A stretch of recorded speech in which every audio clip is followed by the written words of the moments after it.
ربي صل على محمد وافتح من الخير كنا ولا. Assalamualaikum warahmatullahi wabarakatuh. Bismillahirrahmanirrahim. Alhamdulillahi rabbil alamin. Wassalatu wassalamu ala asyrafil anbiya'i wal mursalin Sayyidina Muhammadin wa ala alihi wa ashabihi ajma'in. Brawijaya akhirnya memanggil Arya Bangah. Saat Arya Bangah menghadapnya, diceritakannya kepada menterinya itu tentang kecelakaan kapal yang ditumpangi kedua keponakannya dan seorang pembantunya di perairan Kamboja, tentang kabar ditahan serta dijadikannya mereka sebagai budak oleh Raja Kamboja. Brawijaya berkata kepada Arya Bangah, "Pergilah ke Kamboja untuk mengambil ketiga anak itu dari tangan Raja Kamboja. Untuk tugas ini aku mengutus 10 prajurit pilihan bersamamu, serta bawalah senjata yang kalian butuhkan." Arya Bangah dan prajurit yang bersamanya berpamitan kepada Raja Brawijaya. Mereka meninggalkan Majapahit dan pergi hingga sampai ke negeri Kamboja.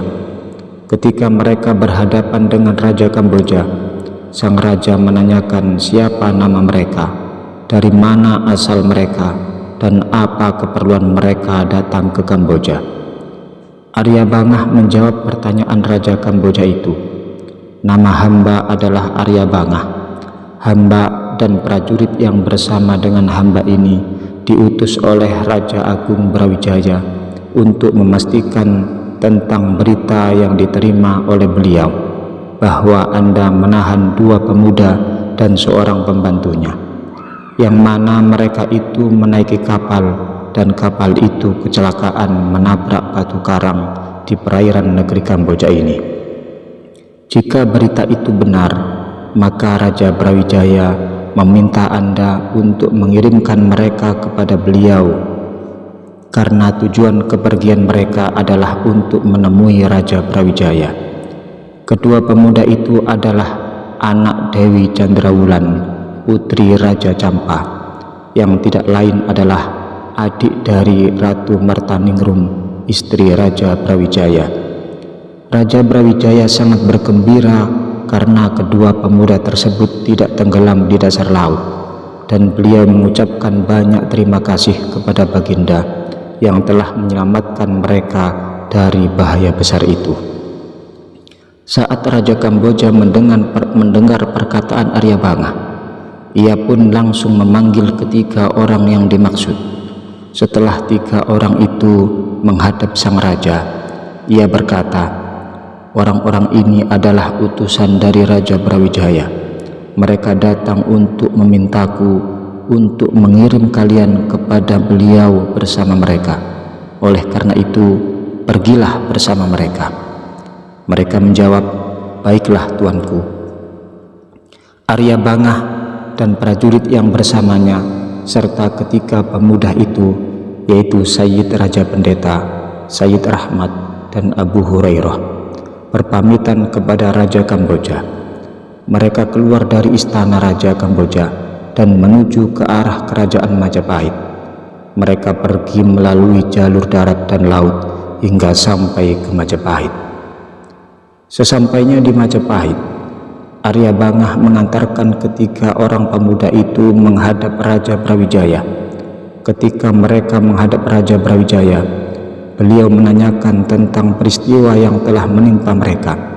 Mereka pun menceritakan apa yang mereka alami, mulai dari awal sampai akhir. Brawijaya meminta mereka untuk tinggal bersama beliau, dan beliau memperlakukan mereka dengan sangat baik dan mulia. Peristiwa ini terjadi pada abad ke-6 Hijriah. Brawijaya sangat mencintai 2 anak muda ini, hingga mereka sudah seperti anak sendiri bagi Brawijaya. Ia berikan apa yang diminta oleh mereka berdua. Akan tetapi selama di Majapahit, hati mereka berdua selalu merasa sedih dan susah karena mereka tidak melihat seorang pun dari penduduk Majapahit pada khususnya dan penduduk Pulau Jawa pada umumnya yang memeluk dan mengerjakan syariat agama Islam. Sampai-sampai pada saat mereka berdua mendirikan sholat, orang-orang menjadikannya sebagai bahan tertawaan dan ejekan. Orang-orang menganggap mereka berdua bodoh karena orang-orang tersebut melihat mereka mengerjakan pekerjaan yang aneh.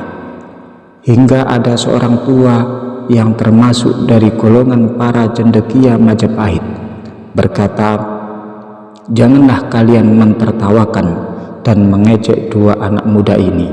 Sesungguhnya setiap manusia memiliki Tuhan yang disembah dengan cara yang mereka sukai, dan mereka berdua pun memiliki Tuhan yang tidak seperti Tuhan yang kalian miliki.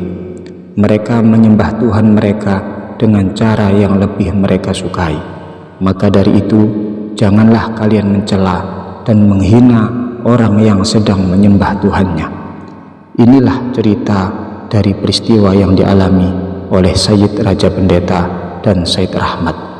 Dalam cerita ini terkandung ibrah bagi para pemikir serta petunjuk bagi mereka yang mendambakan petunjuk, yaitu setiap orang yang beriman janganlah pernah merasa malu kepada manusia dalam menjalankan apa yang diwajibkan oleh Allah Subhanahu wa Ta'ala kepadanya, serta jangan pernah merasa takut kepada cercaan dan hinaan dari orang-orang yang menghina dan memandang sebelah mata dalam mencari ridho Allah Subhanahu wa Ta'ala.